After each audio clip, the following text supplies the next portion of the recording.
Hey everybody, welcome back to Casting Lots Board Gaming. Today we are doing something different. So this is the rule set for Cairn 2nd Edition, which is a tabletop role-playing game, or TTRPG. So far on the channel we've done nothing but board games. It's been board games and card game, that type of thing, Star Realms, all that stuff. But there's really two main genres of your board tabletop gaming, and it's those two. You have your board games, which are typically, all encompassed in a box with all the various things that you need to play. It's got your pieces and your dice if they're needed, or the cards and everything you need. It's all there. You buy it and you play the game. So with a tabletop game, just think Dungeons and Dragons if you're not familiar with it. That type of game where you would have a rule book, and this rule book basically gives you the general rules of how to play. But D&D uses a DM, which is basically the person who's controlling, like they're going to be crafting the world as you're playing it. And Cairn uses a similar system, but it's called the Warden. And that's going to be basically the filter that you're going through when a player decides, okay, I want to kick down this door. They're going to tell the warden, hey, my character wants to kick down the door, and a decision is made from there. The warden will go, okay, you're able to do that because you're really strong, or hey, you need to roll some kind of a dice. These games do use a lot of your polyhedral dice for various things. It'll be for deciding things or figuring out if you're able to do what you're trying to do. So I actually run Cairn solo, which is kind of a unique thing. You guys know me by now, though. If there's not a solo, I'll make one. And I kind of run off of a system where I use a lot of random table generators. I'm using another game called Maze Rats, which is a fantastic game, and it's its own game. I'm trying to find all the rules I got printed out. So it's basically here, and it's got all these. It's got the rule set that I printed out. They're front and back, and it's just I use it basically for resources. It's got all these cool, like this is for characters, so you can create an entire NPC character in your game just from this by rolling 2d6 dice. So real fast, we'll do one. So we're gonna go with a civilized NPC. So it's got the 6 groups, and then in each one it has 6 things. So you basically roll 2d6. What you want to do is figure out which one is going to be your first part of the table and which one's going to be the second part of the table. So we're going to roll one here. We got a 6 and a 3. So we'll go to the 1, 2, 3, 4, 5, 6th group, and then we'll go to the third one down. It says a soldier. So our civilized NPC would be a soldier. Let's say he's a male. Let's give him a name. So we got 2 and 5. So we'd go to 2, the second one, and then 5, which is Finn. So we have a male soldier named Finn. We can even figure out his last name. Let's make him upper class, 3, 4. Grimacin. So his name is Finn Grimacin, and he is a soldier. So, just as easy as that. Just going through that right there, we've already got a character. And a lot of the things that I use from my tables are the same, the same type of concepts. It gives you locations, it gives you places, it gives you quests, it gives you things that can go wrong. So it's a very open-ended system. And in the same way, any TTRPG, tabletop role-playing game, is going to be very open-ended because of the fact that when you get these games, they give you a rule set and it gives you the basic stuff to get going, and then everything else is just kind of figured out as you go. And that's what makes these so much fun. I played 1st edition. This is the 2nd edition of Cairn here. I played 1st edition. I actually have it. I got it from drivethrurpg.com. I got a little bitty printout of it, this little bitty deal here. And it goes through and it's got all the basic rules and stuff like that. And I was playing with this for a while. Like I said, I play it solo.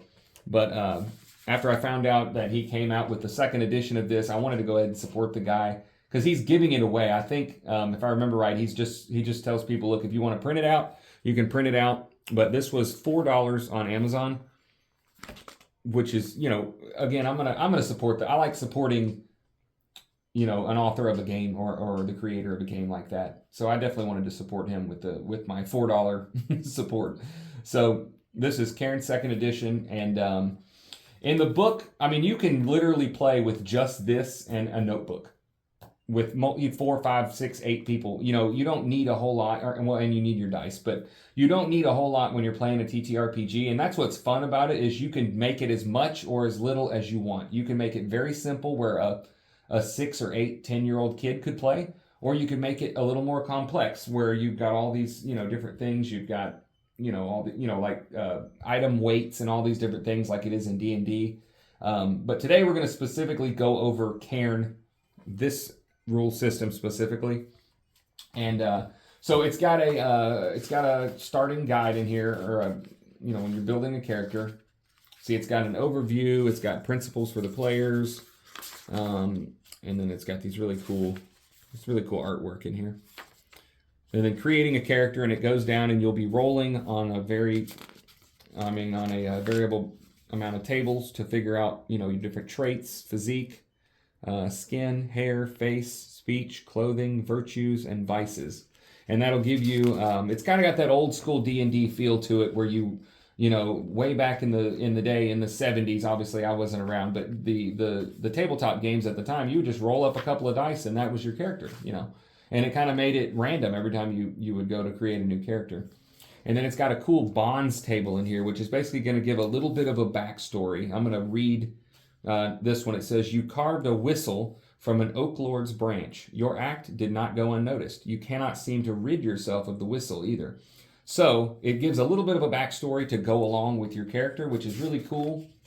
And then you've got omens, and the rules actually tells you if you're the youngest player, as far as the age of your character, you're going to have to roll on the omens table. And then one of these, it says, "Folks say that a faint laughter can be heard echoing out of wells all over the city, and that the echoes change to sobs at night." So it can kind of give you a little bit of a story starting point for your adventure. So it's got all these cool things in here. The marketplace. These are various things you can buy. And then this one actually introduced, so there wasn't any classes or backgrounds on Cairn first edition, but Cairn second edition has all these different ones: the artifacts, barber, surgeon, and it goes all the way through. It's got a lot of these, all the way through: fungal, forager, the hexenbane, the jongleur, the kettlewright, march guard. So it's got all these different ones: prowler, scrivener. It's really cool because it gives you, if you want to start on these, it gives you a specific set of gear that you would use for this character if you want to be the real runner. And then these right here are just various little backstory components that can help create the narrative for your character. And there's a lot, like 90% of these types of games are narrative based. So it's going through and finding a story. And I personally really like the narrative part of these. Because it's something you can really get into and kind of get involved in your character, involved in the world that you've created. It goes through some core rules, which it's only really a couple of pages here. Like, this is really 2 pages of core rules, and it just gives you some basic stuff here about healing and saves and reactions, armor, morale, hirelings, the die of fate. It gives you a little thing on combat, and then it gets on into your scars. So on this one, it's levelless, so you will not be leveling up as you go. It's just, you're going to be growing along with the narrative as your character continues to adventure. So what this is if you ever take an attack that drops your hit protection exactly to 0, depending on where you dropped from, say if you had 4 HP and you take 4 damage and it just knocks you right to perfectly to 0, then you're going to get this broken limb scar, and you're going to have to roll a d6, and it'll give you various things here where the broken limb is. And then it says, once mended, you roll 2 d6s. If the total is higher than your max HP, take the new result. So this is what he tried to go for leveling up. Basically, your character's growing stronger. They're getting stronger.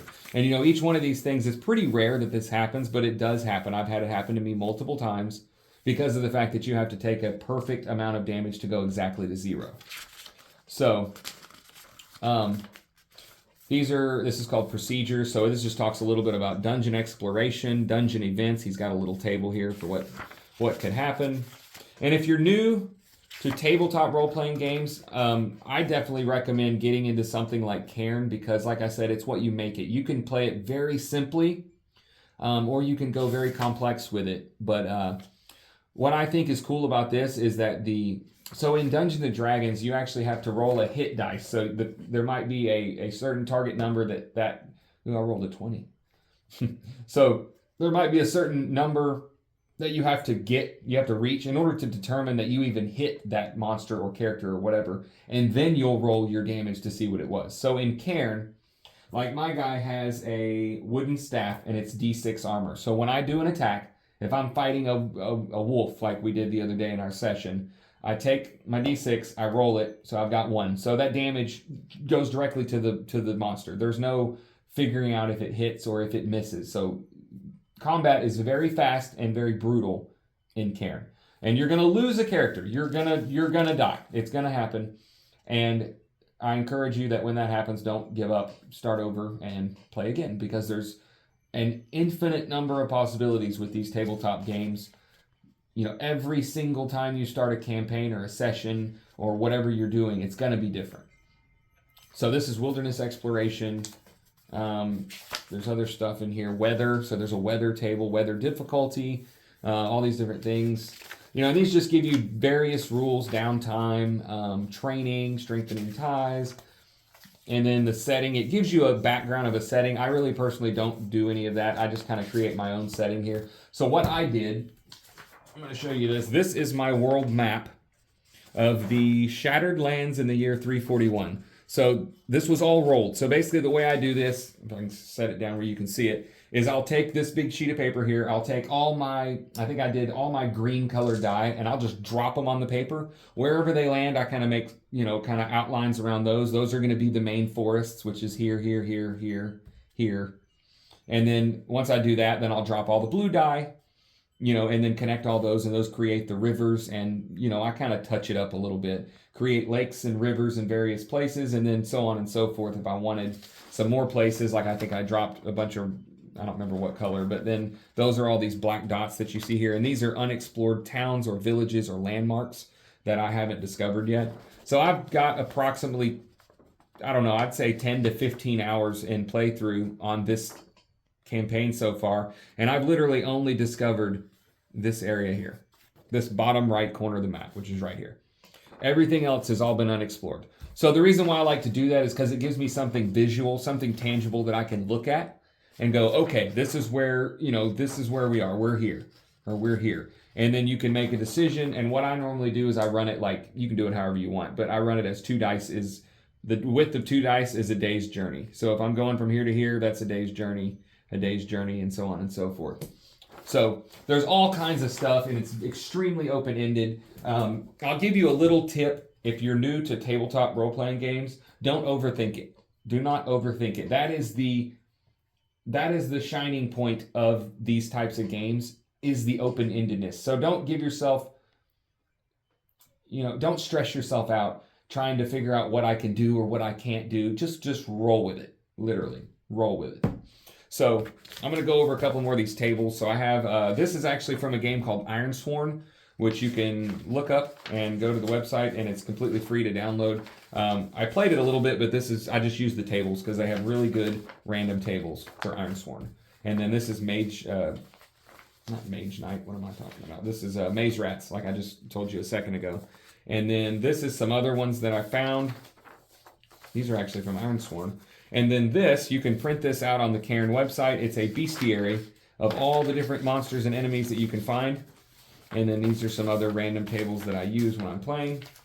So with all this material here, I mean, this is like what, 15, 20 pages. With all this here, I mean, this is an infinite number of things to experience in a tabletop game. And you can use these for anything. Like you can use these for D&D. It doesn't matter.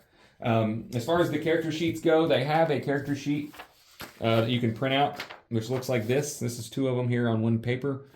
But I honestly I don't know if it's because I like feeling like I'm in the 70s, but I like doing it on a piece of notebook paper because it makes me feel more old school.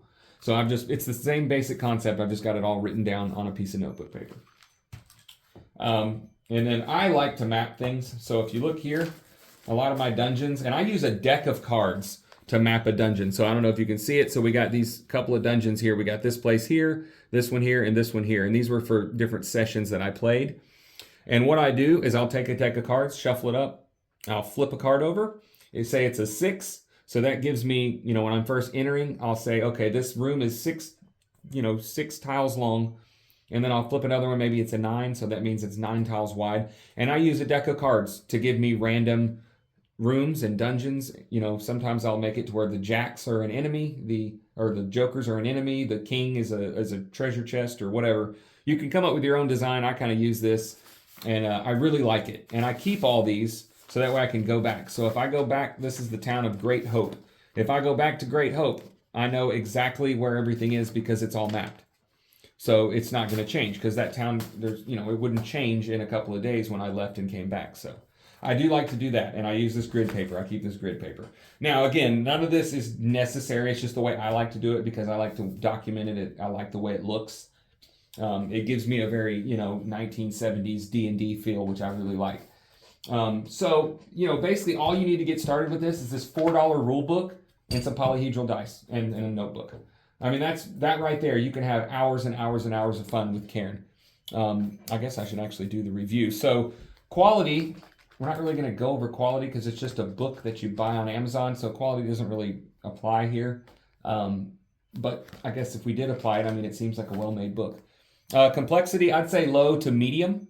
Again, because it's what you want to make it. If you want to make it very simple, like if you're playing with some kids, we came up to some wolves. You rolled the dice. Okay, you rolled a 5, so you did 5 damage. You don't have to do anything else other than that. And you can make it very easy, maybe to ease someone into tabletop games that hasn't played them before. Or you could get into some more complex stuff, such as, and I'll show you on the character sheet here. It shows your inventory. So if you notice your inventory, you have 10 slots here underneath inventory. So that's going to show, which is right here. And that's going to show your 10 slots. So if you look on the edge here, it says fatigue. So as you get tired and do things, according to the warden, when you would take fatigue, you would mark off one of these, and you can't use that inventory slot if you're fatigued, which makes sense because if you're tired, you're going to be able to do less things or carry less things. So Cairn is very heavily, relies heavily on that inventory system. I'm a little more lenient with it in my campaign. I actually put, and it says it in here, they call it petty items. I called it trinkets. So it's basically small stuff that wouldn't take up an inventory slot. Little things here, shiny yellow berries. So, those aren't going to take up an inventory slot. And then these things here, it shows if it's equipped, and then this shows for my fatigue.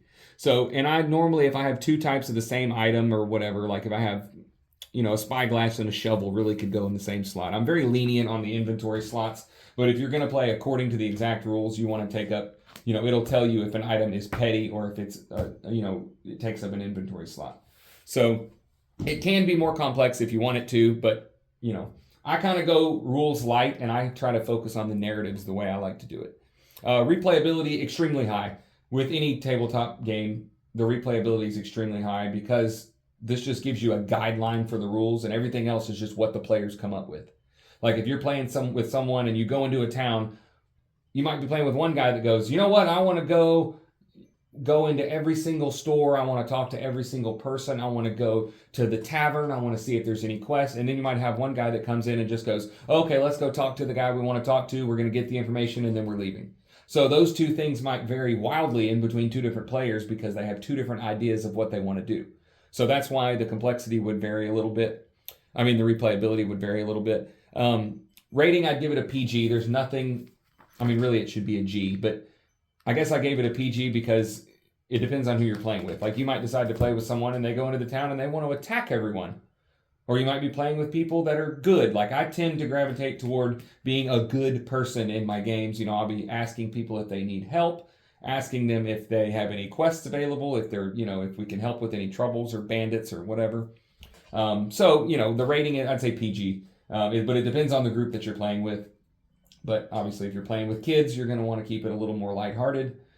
If they're prone to getting scared of certain types of monsters and things like that. And then the rating, I'd give it an 8.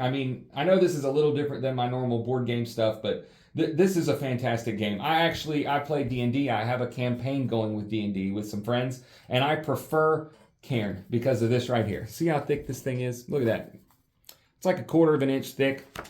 That's it. That's the whole rule book. Now, granted, I have some other stuff here, but just to get started, you pretty much need that. And that's all you need, you know. So that makes it more complex isn't always better.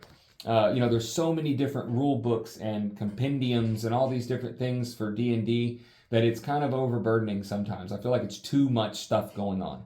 You know, there's too many. I got to look this rule up. I got to figure out what happens in this scenario. I got to figure out what happens here. How many dice do I roll here? What do I do here? This is a very simple system that can create some amazing narratives. So I give Cairn 2nd edition an 8 out of 10.